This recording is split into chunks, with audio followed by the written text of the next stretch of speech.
अपना डिस्कशन कर रहे हैं नेक्स्ट टॉपिक, उसी पर आगे हम बढ़ रहे हैं। आज हम बक्सर के युद्ध को देखेंगे। इससे पहले हमने पढ़ लिया, क्योंकि हम अंग्रेजों की जो भारत विजय है उसको यहाँ पर देख रहे हैं, और अभी हमारा जो टॉपिक चल रहा है वो है बंगाल का अधिग्रहण कैसे कैसे अंग्रेजों ने किया था। उसमें हमने देखा कि कैसे प्लासी का युद्ध हुआ, कैसे सिराजुद्दौला, जिन्हें हम प्यार से सिराज कहते थे, उनके साथ कैसे ढोका और प्लासी के युद्ध में रॉबर्ट क्लाइव के द्वारा उन्हें हराया गया था, जो कि बंगाल के नवाब थे। सिराजुद्दौला को हराने में जो मुख्य भूमिका रही थी वो उनके दरबारियों की, या जो उनके साथ के लोग थे उनकी रही थी। उनके साथ एक तरह से विश्वासघात हुआ था। इसलिए हम कह सकते हैं कि जो प्लासी का युद्ध था ये खुला युद्ध तो नहीं था, लेकिन एक तरह का विश्वासघात ही ये था। इसमें राय दुर्लभ ने, राय वल्लभ ने, मीर जाफर ने, अमीर चंद ने, इन जैसे लोगों ने सिराजुद्दौला के खिलाफ अपना अंग्रेजों का साथ दिया और सिराजुद्दौला को उन्होंने युद्ध में हरा दिया। सिराजुद्दौला भागकर मुर्शिदाबाद गए, जहां पर मीर जाफर के बेटे मीरन ने मोहम्मद बेग से उनकी हत्या करवा दी। अब जो राजकाज है जो बंगाल का वो अंग्रेजों के हाथ में है इनडायरेक्टली, लेकिन डायरेक्टली उन्होंने मीर जाफर को वहां पर राजा बना के या नवाब बनाकर रखा हुआ है।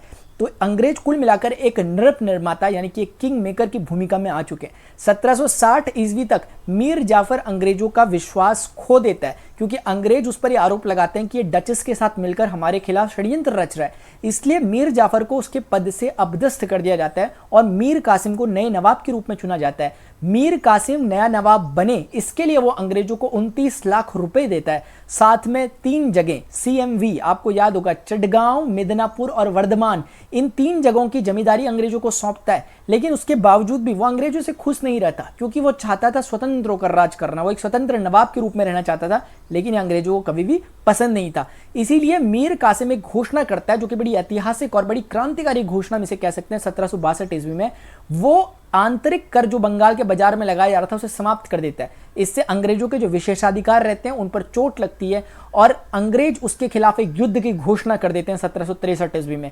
अब जो ये युद्ध होगा, इसी युद्ध को हम बक्सर के युद्ध के नाम से जानेंगे, जो कि 22 अक्टूबर 1764 ईस्वी को होगा। उसकी डिटेल्स को हम यहाँ पर आगे देखने जा रहे हैं, तो आप थोड़ा सा ध्यान से चीजों को पढ़ना। जो फैक्ट्स होंगे उन्हें ध्यान रखना। PDF में प्रोवाइड करा दूंगा, नीचे टेलीग्राम चैनल का मैं लिंक दूंगा, आप उसके जरिए वहां से देख सकते हैं। मैं टू द पॉइंट यहाँ पर चीजें लिखी हुई हैं PDF में, ताकि आपको जो बाकी कहानी है वो ना समझनी पड़े। लेकिन as a teacher, as a educator, मुझे यहाँ पर आपको सारी स्टोरी बतानी पड़ेगी ताकि आपको कॉन्टेक्स्ट समझ में आ सके। तो हमारा ये लेक्चर नंबर 9 आज चल रहा है, मॉडर्न हिस्ट्री का, अंग्रेजों की भारत विजय, जो हमारे सेकंड यूनिट चल रही है। इसमें ध्यान रखना कि ये हमारे लेक्चर्स का फ्लो होने वाला है। इसमें हम जो बंगाल का अधिग्रहण देख रहे हैं, इससे पहले प्लासी का युद्ध वाला उसमें था, और आज का जो बक्सर का युद्ध है ये पूरी तरीके से यहाँ पर काम हो जाएगा। आज हम जो देखेंगे वो बक्सर के युद्ध के बारे में देखेंगे। हम ये देखेंगे कि कैसे करके इलाहाबाद की संधि हुई थी, और फिर हम ये देखेंगे फाइनली कि द्वैत शासन क्या था और कैसे कैसे उसने काम किया। और बहुत ज़्यादा इंपॉर्टेंट चीज़ें इसमें लास्ट में फाइनली मैं आपके साथ क्वेश्चन डिस्कशन करूंगा, और उनके आपको जवाब देने होते हैं नीचे कमेंट सेक्शन में। जिसका जवाब बिल्कुल सुपीरियर रहता है बेस्ट एक्सप्लेनेशन के साथ, उसको मैं नीचे पिन कर देता हूँ। तो देखिए स्टोरी कहां से शुरू होती है। 1764 ईस्वी के कोई युद्ध वगैरह स्टार्ट होना है। 1760 ईस्वी को हम जानते हैं कि मीर कासिम गद्दी पे बैठ चुके हैं, लेकिन मीर कासिम एक महत्वाकांक्षी व्यक्ति है। मीर कासिम चाहता है कि मैं स्वतंत्र होकर राज करूं, अपनी सेना को संगठित करने का प्रयास करते हैं, अच्छी नौकरशाही, जो अच्छे ब्यूरोक्रेट्स थे उनका पुनर्गठन करते हैं। उसके बाद ये अपने शस्त्र वगैरह को भी अच्छे से तैयार करते हैं, और फाइनल जो एक डिसीजन ये लेते हैं 1762 ईस्वी के करीब कि आंतरिक कर को समाप्त कर देते हैं। अब इन्होंने कर दिया आंतरिक कर को समाप्त। आंतरिक कर को समाप्त करने का मतलब ये हुआ कि अब किसी पे कोई टैक्स नहीं लगेगा। यानी कि पहले क्या था कि टैक्स सब पे लगता था, लेकिन अंग्रेजों पे नहीं लगता था। अब उन्होंने क्या किया, अंग्रेजों का ये विशेषाधिकार छीन लिया। अब किसी पे टैक्स नहीं लगेगा, लेकिन एक नया तरह का टैक्स जिसे खिजरी जमा कहते हैं वो उन्होंने लागू करा। अंग्रेज चिढ़ गए इस बात से। अंग्रेजों ने 1763 ईस्वी को क्या बोला कि भैया हम युद्ध करेंगे, इसके खिलाफ युद्ध की घोषणा कर दी कि इसको हमने बैठाया और ये हमारे खिलाफ ही बोलने लग गया, हम तो किंग मेकर हैं यहाँ के, तो उसके खिलाफ युद्ध की घोषणा। जब मीर कासिम इनकी बातचीत को समझ गया कि अब ये युद्ध जल्दी करने वाले हैं, मीर कासिम इस दौरान पहुंच गया अपने दोस्तों के पास। उसके 3 दोस्त बगल में अवध में रह रहे थे। अवध आज जो बंगाल था उसी के बगल में पड़ता था। अवध में गए। अवध में 2 व्यक्ति हैं, एक तो अवध का खुद नवाब है, जो एक तो खुद है अवध का नवाब, और जो अवध का नवाब है, इन नवाबजादे का नाम है शुजाउद्दौला। आपको याद आ रहा होगा एक आपने ऐसा ही नाम सूजा पढ़ा था, शुजाउद्दीन था वो नाम, मुर्शीद कुली खां के उत्तराधिकारी। और उनके बाद फिर शुजाउद्दीन के बाद सरफराज खान आए थे। याद होना चाहिए पैटर्न जो कल डिस्कस किया था। फिलहाल अवध के नवाब ये बैठे हुए, और ये जो और साथ में एक हैं जो मुगल बादशाह हैं असल में, मुगल बादशाह समझ रहे हो आप, जैसे बाबर, अकबर, औरंगजेब जैसे लोग थे, दिल्ली से भाग गए।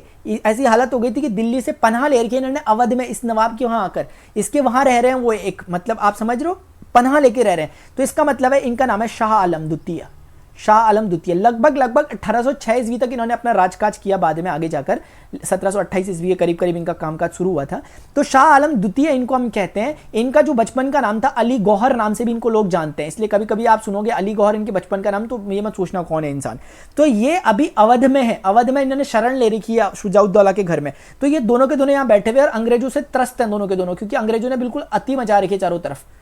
ऐसी स्थिति में इन लोगों के साथ भागकर कौन आता है? मीर कासिम। मीर कासिम आता है हेल्प लेने के लिए। मीर कासिम समझ तो रहे हो ना आप मीर कासिम कौन है? हाँ, मीर कासिम वही जो 1760 में मीर जाफर के बाद नवाब बना हुआ 29 लाख रुपए देके। मीर कासिम के खिलाफ युद्ध की घोषणा अंग्रेजों ने कर दी थी। मीर कासिम हेल्प लेने के लिए इनके पास गया है, यानी कि इन लोगों के पास सहायता के लिए मीर कासिम गया इन दोनों के पास। ये तीनों गुटबाजी कर लेते हैं, ये बोलते हैं कि यार ये बॉक्स हम अच्छा नहीं लग रहा। मीर कासिम को बोलते हैं आप भी आ जाओ इस बॉक्स के अंदर, यानी कि हम सबके साथ युद्ध करेंगे। तो ये मीर कासिम को भी ले लेते हैं और इन तीनों का अब एक गुट बन जाता है। आप मेरी बात समझ रहे होंगे। अब ये तीनों गुट बनाते हैं और घोषणा कर देते हैं कि 1764 ईस्वी में हम युद्ध कर रहे हैं अंग्रेजों के खिलाफ, क्योंकि मुगल बादशाह शाह आलम खुद स्वयं यहां उपस्थित है। अवध का नवाब, अवध जैसे जगह का नवाब जो कि जबरदस्त खतरनाक इंसान है, शुजाउद्दौला, वो मौजूद है, और मीर कासिम महत्वाकांक्षी इंसान। ये तीन लोग इन्होंने बोला आज तो काम करके रहेंगे, अंग्रेजों को भगा देंगे। अब भारत 1947 में नहीं, आज ही आजाद हो जाएगा 1764 में, ये इनका मानना था। ये लोग लड़ गए, लेकिन अंग्रेज थे, वो छोटे मोटे काम के लिए नहीं आए थे, उन्हें 200 सालों तक राज करना है। अभी अंग्रेजों की इनके साथ लड़ाई हो गई, यानी कि वर्सेस अंग्रेजों के साथ इनकी लड़ाई हो गई। और ये लड़ाई ही बक्सर के युद्ध के नाम से जानी जाती है, जो कि 22 अक्टूबर को 1764 ईस्वी में बक्सर नाम की जगह में हुई थी, जो कि आधुनिक बिहार के पश्चिमी हिस्से में पड़ता है बक्सर। ठीक है ना, बक्सर का किला फेमस है, एक बक्सर का किला एक जगह पड़ती है बक्सर जिले में, वो फेमस है, बिहार में है, आधुनिक बिहार में, लेकिन उस समय बंगाल का हिस्सा लगभग ये था। तो आपको समझ में आ गया होगा 1764 ईस्वी में युद्ध हो गया। इस युद्ध में अंग्रेज की तरफ से हेक्टर मुनरो, एक व्यक्ति है, इनका नाम है हेक्टर मुनरो व्यक्ति जो है ये इनकी तरफ से लड़ते हैं। और इन लोगों की तरफ से जो सेनापति इनका रहता है उसका नाम था गुरगीन खान। ये सोचते हैं कि हम नाम से ही डरा देंगे, गुरगीन खान नाम लाएंगे तो ये डर जाएंगे, तो ये अपने सेनापति को लाते हैं। ये दोनों के बीच में असल मायने में ये युद्ध होता है इन दोनों सेनापति के बीच में, और अंत में ये हेक्टर मुनरो की जीत हो जाती है और गुरगीन खान जो रहता है वो हार जाता है। अब आप समझ रहे हो गुरगीन खान का हारने का मतलब है ये तीनों का गुट हार गया, गठबंधन हार चुका है पूरी तरीके से, अंग्रेजों ने इन्हें हरा दिया। यहां से जो मेन नेता है अंग्रेजों का, जैसे ये तीन यहाँ के नेता है, यहाँ से रॉबर्ट क्लाइव है मेन नेता, ये सेनापति टाइप का नियुक्त किया, लेकिन मेन नेता जो यहाँ पर इनका है, मेन लीडर जो यहाँ पर इनका है वो है रॉबर्ट क्लाइव। और रॉबर्ट क्लाइव के चर्चे आपने सुने ही होंगे, इसने प्लासी के युद्ध में हरा दिया, बहुत सारे काम इसके हो चुके हैं। तो ये इस तरीके से बक्सर का युद्ध यहाँ पर हो रहा है। वैसे ना रॉबर्ट क्लाइव 1765 में आया था, तो रॉबर्ट क्लाइव को हम थोड़ा सा एक्सक्लूड करते हैं, यहाँ पर हेक्टर मुनरो को ही रखते हैं क्योंकि उसको गवर्नर बनाया गया था, तो इसको अभी थोड़ा सा हटा देते हैं, कंट्रोवर्शियल है। ठीक है, इतनी बात समझ में आ चुकी है, बस हो गया, बक्सर का युद्ध हो चुका है समय। अब क्या क्या होता है, यहाँ से जो ये मीर कासिम है ये बेचारा भागता है, दिल्ली भाग जाता है युद्ध के बाद, ये दिल्ली की तरफ भाग जाता है, दिल्ली की तरफ भागता है। लगभग 1777 ईस्वी में इसकी मृत्यु हो जाती है वहाँ पर, मतलब प्राकृतिक टाइप जो भी होगी। शाह आलम द्वितीय और ये दोनों के दोनों यहाँ टिक जाते हैं, और इन दोनों के साथ अंग्रेजों की एक संधि होगी, आगे जाकर हम देखेंगे। और ये संधियों को हम जानेंगे, इलाहाबाद की पहली संधि जो कि प्रयागराज है आज की डेट में, इलाहाबाद की पहली और इलाहाबाद की दूसरी संधि के नाम से हम इनको जानेंगे। ये दोनों के दोनों अंग्रेजों के साथ चुपचाप से संधि कर लेते हैं, बोलते हैं जो मिल रहा वो रख लो यार। तो ये वाला जो पहला वाला काम होता है, ये 12 अगस्त को इनकी संधि होती है, इंपॉर्टेंट संधि है, इसलिए इनकी डेट भी याद रखी है मैंने, और याद हो जाती है क्योंकि 15 अगस्त 3 दिन बाद आने वाला था, फिर उसके एक दिन बाद 16 अगस्त आ जाता है, तो 16 अगस्त को ये दूसरी संधि थी, तो इसलिए ऑटोमेटिकली याद भी हो गया, और मुझे लगा थोड़ा इंपॉर्टेंट है इसलिए आपको भी मैंने डिस्कस कर लिया। ये हो गया इलाहाबाद की पहली संधि, और इलाहाबाद की दूसरी संधि होती है, हल्का सा जिक्र कर लेता हूँ, लगे हाथ जब बात निकली है दिल से चांद तक जाएगी। ठीक है, तो 12 अगस्त 1765 ईस्वी को इलाहाबाद की जो पहली संधि हो रही है, ये हो रही है शाह आलम द्वितीय के साथ, यानी कि आप समझ रहे हो शाह आलम यानी अली गौहर के साथ, शाह आलम द्वितीय के साथ ये हो रही है संधि, यानी दिल्ली के बादशाह के साथ, यानी मुगल बादशाह के साथ हो रही है। दूसरी संधि जो हुई है इनकी वो है शुजाउद्दौला के साथ, शुजाउद्दौला यानी कि जो अवध का नवाब है उसके साथ हुई है। इनको अभी हम थोड़ी देर बाद डिटेल में पढ़ेंगे, ये थोड़ा हल्का सा ओवरव्यू था। आप प्लीज कहानी को देख लो, आपको क्या सारी बात समझ में आ रही है। अगर आपको सारी बात समझ में आ रही है, क्या लिखा हुआ समझ में आ रहा कि बक्सर का युद्ध सैन्य दृष्टि से अंग्रेजों की एक बड़ी विजय थी। क्यों कहा गया ये पॉइंट, क्योंकि प्लासी का युद्ध एक तरह का छल था, वो कोई हम उसे बहुत बड़ी जीत नहीं कह सकते हैं क्योंकि उसमें खुद जो घर के भेदी थे उन्होंने लंका को ढा दिया था, इसीलिए हम कह सकते हैं कि लंका को मतलब बंगाल को। तो इसका मतलब ये हुआ कि अंग्रेजों की बड़ी विजय इसलिए थी क्योंकि अंग्रेजों ने इस बार अंग्रेजों की टक्कर अच्छे एक्सपीरियंस वाले लोगों के साथ थी, मीर कासिम था, उस तरफ से शाह आलम द्वितीय था जो खुद मुगल बादशाह था, शुजाउद्दौला था जो कि अवध जैसी जगह का नवाब था। इन लोगों को हराना अंग्रेजों में सच में बताता है कि अंग्रेज प्रभावशाली हो चुके थे, असल में अच्छे खासे लड़ाकू थे इसका मतलब। इस युद्ध में अंग्रेजों के विरुद्ध अवध के नवाब शुजाउद्दौला मैंने बताया, मुगल सम्राट शाह आलम द्वितीय बता दिया, अली गौहर और मीर कासिम लड़े। ये प्लीज ध्यान रखना, मीर जाफर आ जाएगा, आप गलत मत कर देना यार, ये छोटी मोटी बातें होती है लेकिन जब 2 4 5 बार रिवाइज करोगे तो फिर तो ये आपके लिए मामूली बात हो जाएगी। अंग्रेजों की तरफ से मैंने बताया हेक्टर मुनरो लड़े और दूसरी तरफ से गुरगीन खान लड़े थे। इसमें मीर कासिम दिल्ली की तरफ भाग गया, 1777 में उसकी मृत्यु हो गई। वह शेष जो व्यक्ति यहाँ पे बचे जैसे शाह आलम द्वितीय और शुजाउद्दौला, इन लोगों ने अंग्रेजों के साथ इलाहाबाद की संधि कर ली। इलाहाबाद की संधि जो हुई थी 1765 में हुई थी और ये संधि मैंने आपको बताया 12 अगस्त 1765 और फिर 4 अगस्त 1765 4 दिन बाद 16 अगस्त 1765 को हुई थी। पहली संधि शाह आलम द्वितीय के साथ हुई थी और दूसरी संधि जो हुई वो अवध के नवाब शुजाउद्दौला के साथ हुई थी। ये क्या लिखते हैं कि 1764 में युद्ध के पश्चात रॉबर्ट क्लाइव ने 2 पृथक संधियों पर, एक शुजाउद्दौला के साथ तथा दूसरी शाह आलम द्वितीय के साथ 1765 में इलाहाबाद की संधि करी। यही मैंने बात आपसे डिस्कस करी थी। अभी मैं आपको थोड़ा सा ना ये भी बता दूंगा कि कौन गवर्नर कब था। कई बार स्टूडेंट कंफ्यूज होते हैं, अरे कई बार क्वेश्चन पूछा जाता है, मुझे याद दिला देना वो लास्ट में। कैसे दिलाओगे आप याद? चलो ठीक है, मैं याद रख लूंगा। अब देखो क्या होता है, इलाहाबाद की संधि 1765 में जो हुई है, मैं इसके प्रमुख बिंदु आपको बता देता हूँ। ये आपकी पहली संधि को मैं यहाँ पे लिख देता हूँ और यहाँ पर मैं साइड में लिख देता हूँ सेकंड संधि जो हुई थी। देखो मैंने ना जब अपने टाइम पे याद किया था, मैं कुछ चीज़ों को ना ऐसे याद करता हूँ, तो मैं चाहता हूँ कि आप भी ऐसे ही कर लो जैसे मैं बता रहा हूँ। देखो मैं कुछ हल्की फुल्की ट्रिक्स बनाता हूँ, बड़ी भारी भरकम नहीं बनाता, हल्की फुल्की थोड़ा याद रह जाए इस टाइप से।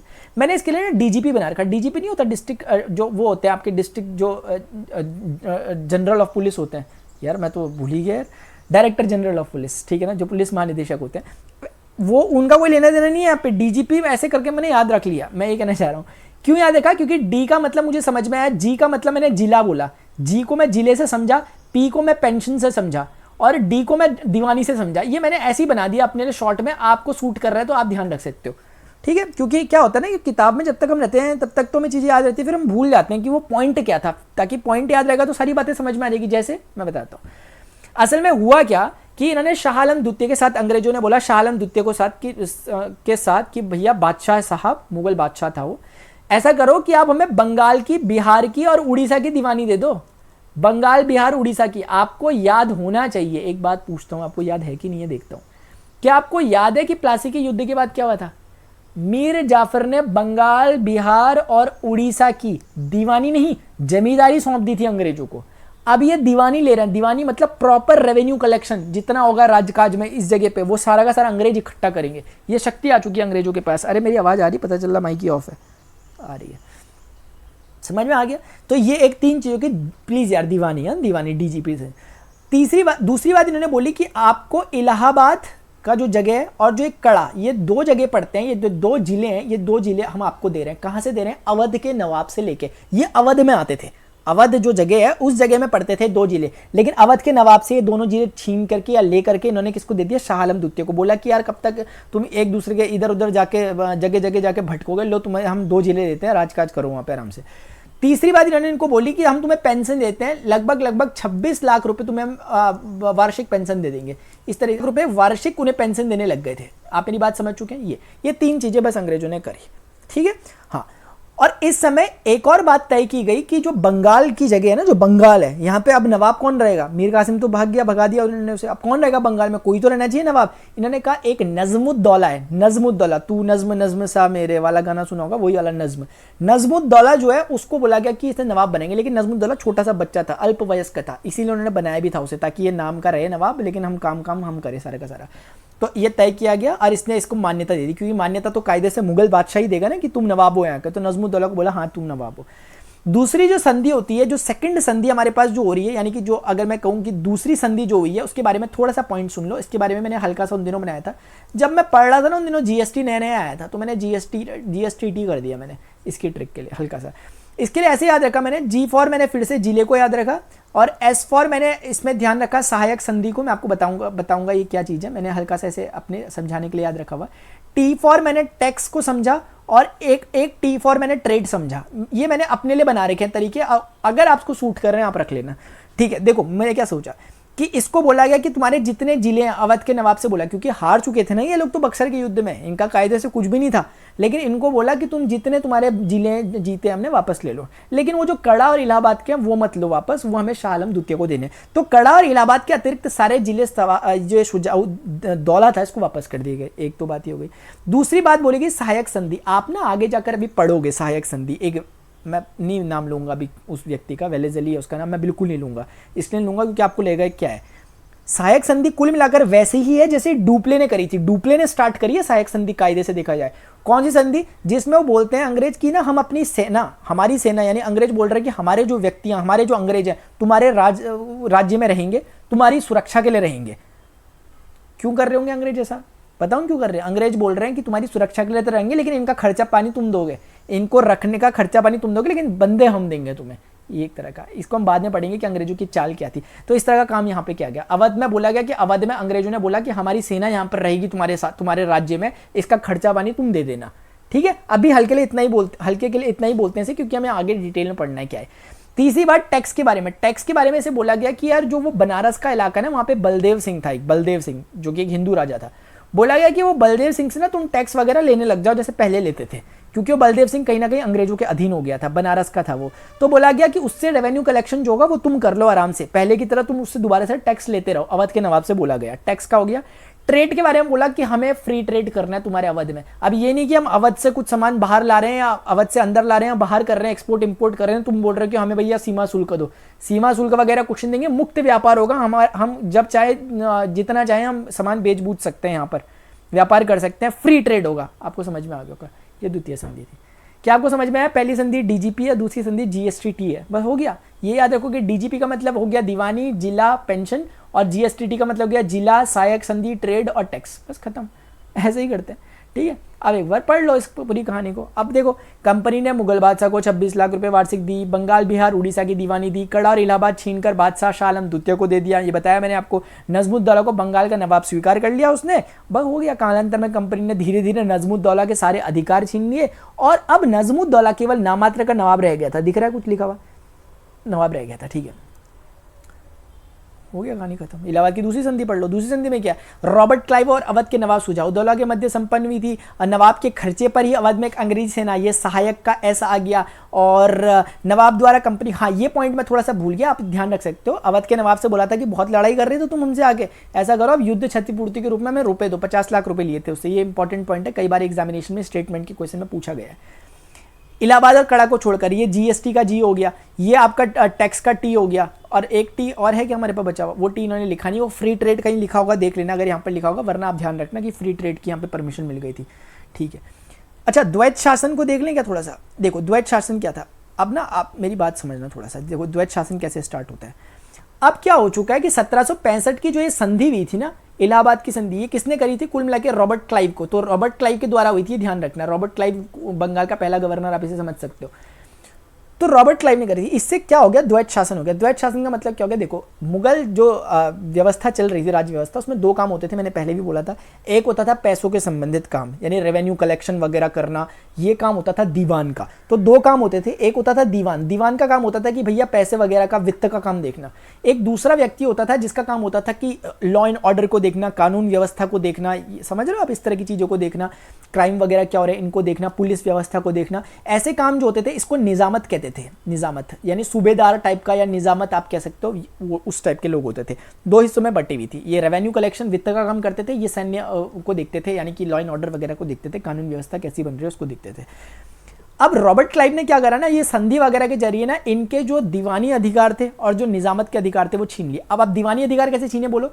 आपको याद है बंगाल की, बिहार की और उड़ीसा की उसने दीवानी ले ली थी। किसने? अभी 26 लाख रुपए की वार्षिक पेंशन जब ली थी तो उसके बाद उसने बोला था ना कि बंगाल, बिहार और उड़ीसा की दीवानी प्राप्त कर ली थी शाह आलम द्वितीय से, इलाहाबाद की पहली संधि में। आप पीछे जाके देखो, अभी मैंने पढ़ाया आपको। तो दीवानी तो इन्हें यहां से प्राप्त हो गई। अब वहीं पर निजामुद्दौला को बोला कि ले भैया 53 लाख रुपए पकड़, तू 53 रुपए नहीं यार, 53 लाख रुपए पकड़ो और हमें निजामत के अधिकार भी दे दो। बंगाल के निजामत, बंगाल का जो लॉ एंड ऑर्डर था अब वो भी राजा के हाथ में नहीं रहा, नवाब के हाथ में नहीं रहा, वो भी अंग्रेजों के हाथ में आ गया। समझ रहे हो आप मेरी बात? किसको जेल में डालना है, किसको उठवाना है, किसको बैठाना है, सारे काम अंग्रेजों के थे। पैसे के कलेक्शन वगैरह लेना। अब बताओ ना बचा क्या? अब बंगाल में पूरी तरीके से अंग्रेजों का तो अधिकार हो गया, क्योंकि नजमुद्दौला से उन्होंने, इसलिए क्वेश्चन ध्यान रखना, निजामत के अधिकार उन्होंने किससे लिए? नजमुद्दौला से। नौ फॉर निजामत, नौ फॉर नजमुद्दौला। और ये जो दीवानी अधिकार थे, इलाहाबाद की पहली संधि से बंगाल, बिहार, उड़ीसा के दीवाने ऑलरेडी ले चुके थे। तो इस तरीके से क्या हुआ कि ये दोनों के जो अधिकार थे वो अंग्रेजों के पास आ गए थे। अधिकार किसके पास आ गए थे? अंग्रेजों के पास। लेकिन जो उत्तरदायित्व था, उत्तरदायित्व जो था वो किसका था? वो नवाब के पास है। आप समझना जरा, जब ये नवाब या कोई भी जब टैक्स लेता है किसानों से, क्यों लेता हुआ टैक्स? टैक्स इसलिए लेता है कि कभी अकाल पड़ गया या कुछ चीज़ हो गई, चोरी डाकू वगैरह, इनसे आपकी रक्षा करूंगा, यानी एक रिस्पॉन्सिबिलिटी लेता है, उसके बदले में वो टैक्स लेता है। सरकार भी ऐसी करती है। ये हो गया, ठीक है। तो अधिकार जो मिलते हैं उसके बदले उत्तरदायित्व तो मिलता है, यानी कि जैसे ताज किसी के जब सर पे आता है तो उसके साथ उसकी जिम्मेदारियां भी आती है। कल को हम सिविल सर्वेंट आप बनोगे तो ऐसी स्थिति में आपके पास एक तरफ तो अधिकार आएंगे, दूसरी तरफ आपकी रिस्पॉन्सिबिलिटीज बढ़ जाएंगी। बस वही चीज यहाँ पर है। तो लेकिन यहाँ दिक्कत क्या हो गई, ये एक बड़ा अचंभा सा यहाँ देखने को मिलता है, क्योंकि सारे अधिकार अंग्रेजों के पास चले गए, लेकिन अंग्रेजों ने बोला भाई उत्तरदायित्व हमारा नहीं है, हम सारे अधिकार हमारे पास रहेंगे लेकिन उत्तरदायित्व तुम्हारा है। यानी कहने का मतलब है नवाब के पास सारे उत्तरदायित्व हैं। सड़कें वगैरह, सड़कें बनानी है नवाब बनाएगा, चोरी डाकुओं से मदद, चोरी डाकुओं को हटाना है, चोरी वगैरह ये बंद करवानी है, ये नवाब करेगा। इसी तरीके से कुछ भी लॉ एंड ऑर्डर बिगड़ गया वो नवाब करेगा। ये सारे काम करने नवाब को, लेकिन नवाब के पास शक्ति बिल्कुल कुछ नहीं है, पैसा 1 रुपया नहीं पड़ा हुआ नवाब के पास। यानी कि हम कह सकते हैं कि इसे लोगों ने कहा कि अंग्रेजों ने बेसिकली क्या रख लिया, उत्तरदायित्व विहीन अधिकार अपने पास रखे, यानी उत्तरदायित्व कुछ नहीं रखा, सारे अधिकार रख लिए। और नवाब के पास क्या हो गया, अधिकार विहीन उत्तरदायित्व, कोई अधिकार ही नहीं है लेकिन उत्तरदायित्व सारे इसके सर पे डाले हुए। वो बेचारा नजमुद्दौला, सोचो इतना छोटा सा बच्चा रहा होगा, क्या क्या गुजरी होगी बेचारे पे। खैर जो भी है, यही था द्वैत शासन। द्वैत शासन समझ के, डबल शासन चल रहा है, द्वैत हो गया, यही था। अब आप इसको पढ़ लो चाहो तो। अरे इससे क्या क्या फर्क पड़े होंगे, इससे क्या क्या फर्क पड़ गया, चोरी डाकू इस तरह की जो घटनाएं थी वो बहुत ज्यादा बढ़ गई। क्यों बढ़ गई होंगी इस तरह की घटनाएं? क्योंकि अब कोई लॉ एंड ऑर्डर ही नहीं है। अब ये बोल तो रहा है कि भैया संभल जाओ, चोरी मत करो, लेकिन ये कुछ कर सकता है नहीं, इसके पास अधिकार कुछ है नहीं, किसी को कुछ सजा वगैरह दे नहीं सकता। तो इसलिए यहाँ पे इस तरह की घटनाएं बहुत ज़्यादा बढ़ गई। अकाल की स्थिति बहुत ज़्यादा पैदा हुई थी, इसीलिए 1770 का जो बंगाल में अकाल है उसके लिए द्वैत शासन को जिम्मेदार माना जाता है।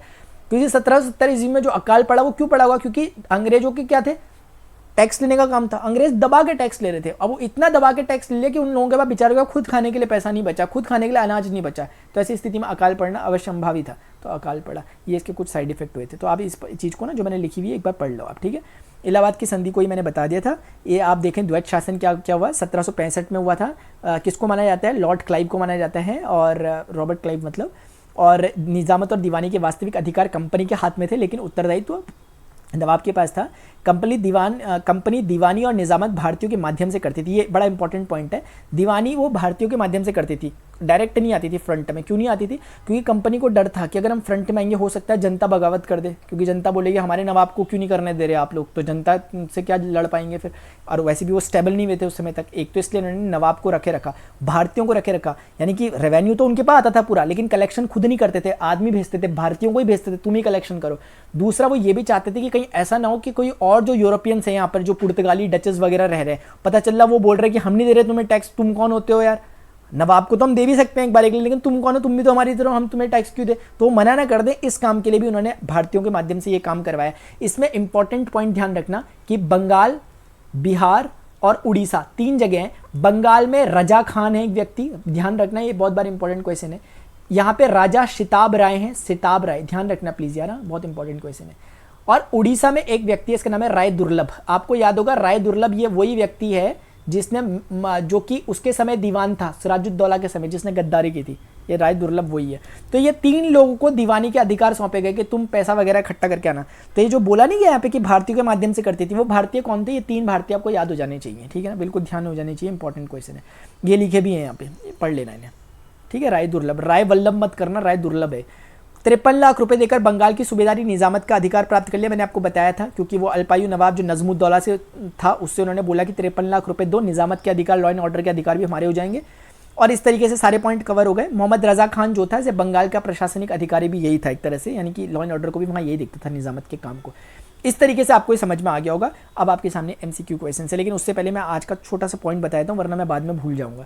देखो 1757 से लेके 60 का एक टाइम पीरियड है, उसके बाद 1760 का छोटा सा टाइम पीरियड है, 1760 से 65 का एक टाइम पीरियड है, 1765 से 67 का टाइम पीरियड है। 1767 से लेकर 1769 का एक टाइम पीरियड है। 1769 से लेकर 73 तक का एक टाइम पीरियड है। बहुत इंपॉर्टेंट है ये चीज़, ठीक है। देखो इधर क्या होता है, मैं बताता हूँ आपको। इस समय रॉबर्ट क्लाइव बंगाल का नवाब नहीं है यार, बंगाल का गवर्नर है। बहुत कमाया इसने लेकिन पैसा यहाँ से। 1760 ईस्वी में थोड़े टाइम के लिए हालवेल आया था। ये हालवेल वही है जो कि कार्यकारी गवर्नर के रूप में आया बंगाल के, और इसी ने आपको याद होगा ब्लैक होल की घटना का जिक्र किया है। 1760 से 65 के बीच में यहाँ पर वेंसी टॉट नाम का गवर्नर आया। इसकी खास बात क्या है कि इसने बोला था कि मीर कासिम का नवाब बनना, इसने क्रांति की संज्ञा दी थी। जब मीर जाफर को हटाया था ना गद्दी से, इसने बोला था कि ये क्रांति थी। ये क्वेश्चन बनता है कई बार, किसने कहा था? वेंसी टॉट ने कहा था। 65 से 67 के बीच में रॉबर्ट क्लाइव को दोबारा से रॉबर्ट क्लाइव यहाँ पर आता है, और आपको पता है इसी दौरान वो यहाँ पर इलाहाबाद की संधि करता है अपनी, तो ये दूसरी बार गवर्नर बना बंगाल का। 1767 से 69 के बीच में वेरेलस्ट एक व्यक्ति है, वेरेलस्ट, इस तरीके से ये गवर्नर बनता है। इसके समय आगे जाकर आप देखोगे मैसूर की पहली लड़ाई हुई थी, अभी हम पढ़ेंगे आगे जाके, लेकिन ध्यान रखना 69 से 73 के बीच में एक व्यक्ति आता है, इसका नाम है कर्टियस, या कोई कर्टियर भी कहता है, कर्टियस कह लेता हूँ। ये इसकी खास बात यह है कि इसके समय यहाँ पर जो बंगाल में जो अकाल पड़ा था 1770 का, उसके समय पड़ा था। तो सबके बारे में मैंने एक एक पॉइंट खास बता दिया आपको ध्यान रहना चाहिए, क्योंकि क्वेश्चन ऐसे आता है बंगाल का जो 1770 का अकाल पड़ा था, बंगाल का गवर्नर कौन था? रॉबर्ट क्लाइव था, वेंसी टॉट था, वेरेलस्ट था, या हालवेल था? तो आपको याद होना चाहिए इनमें से कोई नहीं था, कर्टियस था, ठीक है। इसी तरीके से सारे पॉइंट आपको याद होने चाहिए। अब देखो ये मत सोचा करो कि यार ये इतनी सारी चीज़ें याद कैसे करनी है, कुछ ना क्रक्स पॉइंट होते हैं। मैं आपको कुछ भी नहीं बोल दे रहा याद कर लो, कुछ भी याद कर लो ऐसा नहीं बोल दे रहा, ये सारे पॉइंट काम के हैं। मैं कह रहा हूँ इसको नोट कर लो, धीरे धीरे कोशिश करो याद करने की। कैसे हमारा इसमें हाथ साफ होता है? जब हम पढ़ेंगे मैसूर का युद्ध। अब मैसूर का युद्ध पढ़ेंगे 1767 से 69 के बीच में चल रहा होगा, कौन था गवर्नर? वेरेलस्ट था, तो ऑटोमेटिकली याद हो जाएगा। इलाहाबाद की संधि पढ़ने ऑटोमेटिकली याद हो जाएगा, डॉट कनेक्ट हो जाते हैं। वेंसी टॉट के बारे में धीरे धीरे याद हो जाएगा कि मीर कासिम के बारे में इसने अपना कहा था। हॉलवेल के बारे में ब्लैक होल से संबंधित घटना है। रॉबर्ट क्लाइव हमें पता ही है, शुरुआत इसी ने करी थी, प्लासी का युद्ध वगैरह। इस तरीके से करोगे याद आएगा। इसको प्लीज़ नोट कर लेना। मैं बंगाल के गवर्नर या आगे जाके भारत के गवर्नर का सारों का जिक्र एक साथ नहीं करता, मैं तब करता हूं जब हमें कॉन्टेक्स्ट पता हो, वरना सारी लिस्ट में आपको भी बता सकता हूं, लेकिन वो भी फायदा नहीं है उसका, ठीक है। आगे जाके जैसे जैसे हम आगे बढ़ेंगे, फिर उसके बाद मैं आपको बताऊंगा कि इसके बाद वॉरेन हेस्टिंग्स आएंगे, फिर कार्नवालिस आएंगे, फिर सर जॉन शोर आएंगे, वेलेस्ली आएंगे, फिर मिंटो, ऐसे करके हमारे आगे कहानी चलती रहती है, लेकिन वो बाद में। दूसरा क्वेश्चन, इसका जवाब देना है प्लीज़ कमेंट सेक्शन में, ठीक है ना। जिसका सबसे सही जवाब होगा एक्सप्लेनेशन के साथ पिन कर दूंगा कमेंट। ये देखो क्वेश्चन प्लीज़ ध्यान से पढ़ें। दूसरा क्वेश्चन ध्यान से पढ़ना है। क्वेश्चन मैंने जानबूझ के क्वेश्चन को मैंने सोच समझ कर डाले, बुकिश क्वेश्चन नहीं है जो मैंने डाले हैं, ये खुद मैंने जो पढ़ाया, जो मुझे लगा क्वेश्चन बन सकता है वो मैंने डाला हुआ, मतलब जहाँ पे उलझाया जा सकता है आपको। ये क्वेश्चन मेरे खुद के बनाए हुए, ठीक है। होपफुली स्टूडेंट्स आपको समझ में आएगा। बंगाल का अधिकरण भी हमने अंग्रेजों से करवा ही दिया, बताओ क्या क्या करवाना पड़ रहा हमें। अब आगे जाकर हमें पढ़ना है आंग्ल मैसूर युद्ध, जो कि ज़बरदस्त युद्ध होने वाला है। आप देखोगे टिप्पू सुल्तान और हैदर अली की कहानियाँ उस समय क्या क्या होती हैं, उसी समय पता चलेगी आपको। अगर आपको वीडियो इन्फॉर्मेटिव लगा हो, प्लीज़ वीडियो को लाइक ज़रूर करें और कमेंट करें अपना जो भी आपकी क्वेरीज़ हो। अगर नहीं है तो फिर इन क्वेश्चंस के जवाब दें जो MCQs मैंने पूछे हुए, और शेयर प्लीज़ वीडियो लेक्चर्स को करें, ठीक है ना। जहाँ भी आपके जो भी फ्रेंड्स होंगे, जो भी, क्योंकि देखो मेरा पर्सनल एक्सपीरियंस है, हिस्ट्री पढ़ते समय मैंने बहुत ना स्ट्रगल किया। एक बारी में तो ऊपर से लगता है कि सिर्फ कहानी तो है यार, लेकिन ना जब किताब खोल के बैठो कभी कभी ना बड़ा अजीब सा फील हो जाता है, बुक देखने का मन ही नहीं करता उस समय। वो मैंने फील किया, एक्सपीरियंस किया। तो मैं चाहता हूँ कि उन चीज़ों को थोड़ा सा कम से कम ऐसा हो कि यार आप हेडफोन लगा के कुछ करके आप कानों में एटलीस्ट एक कहानी की तरह सुनोगे तो बहुत सारी चीज़ें ऐसी कवर हो जाएंगी आपकी। फिर जब आप बुक पढ़ोगे तो आपको दिखेगा सारी चीज़ें मैंने पढ़ी हुई, बस ईजी हो जाता है। तो वो मैं चाहता हूँ वो चीज़ आपके साथ हो। अभी के लिए स्टूडेंट्स इतना ही, मिलते हैं अपने नेक्स्ट सेशन में। Till then good bye, see you, take care. अगर आप UPSC मैथमेटिक्स ऑप्शनल अगर आपका है ना, मेरी क्लासेस चल रही हैं, उसमें ध्यान रखने से पहले उसी की क्लास ली है। UPSC मैथ्स ऑप्शनल अगर आपका है तो उसकी क्लास को जरा ज्वाइन किया करो, ठीक है ना। मैंने उसमें अभी हमारे लेक्चर स्टार्ट हो चुके हैं, एनालिटिकल ज्योमेट्री उसमें चल रही है। अभी के लिए इतना ही, मिलते हैं नेक्स्ट सेशन में। Till then good bye, see you, take care. Jai Hind, bye bye.